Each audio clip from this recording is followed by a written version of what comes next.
কত ভালোবেসে পৃথিবীর স্থান দিয়েছে বলে সুবহানাল্লাহ।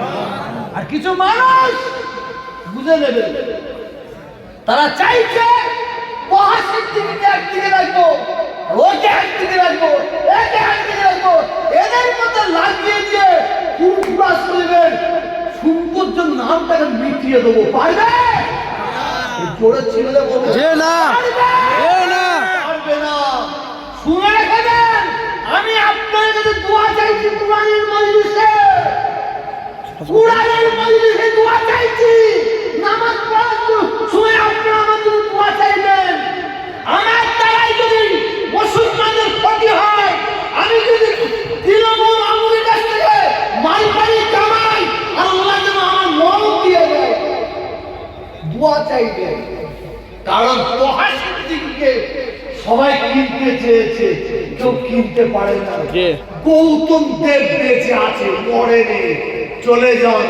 গৌতম দেব সিপিএম যাবো অবস্থা আমার বাড়িতে এসেছে, জায়গা করে খুদার কসম 4 কোটি টাকা নিয়ে এসেছে, 4 কোটি টাকা নিয়ে এসে বলেছিল পিসাব এইটা রাখুন, আর আপনি আমাদের হয়ে বলতে হবে না, আপনি মুখটা বন্ধ রাখুন।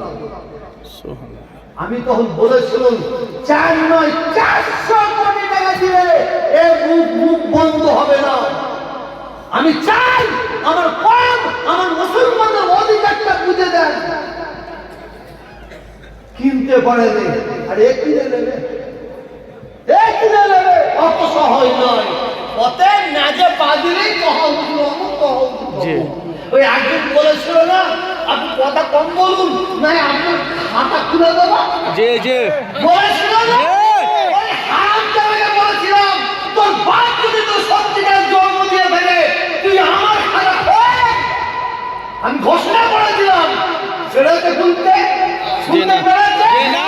আমি বলেছিলাম তুই ফিরে আও না, তোর খাতা খুলবি, তোর খাতা ইডি অফিসে জমা আছে, সিবিআই অফিসে জমা আছে। আমি বলেছিলাম, আজ তো জোর গলায় বলছি, বিক্রি হব না। এই বিশ্বাস আপনাদের আছে তো?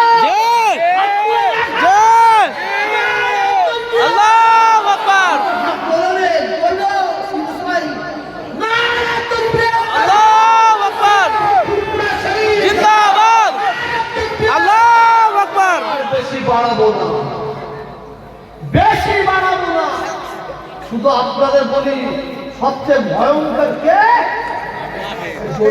মুনাফিক।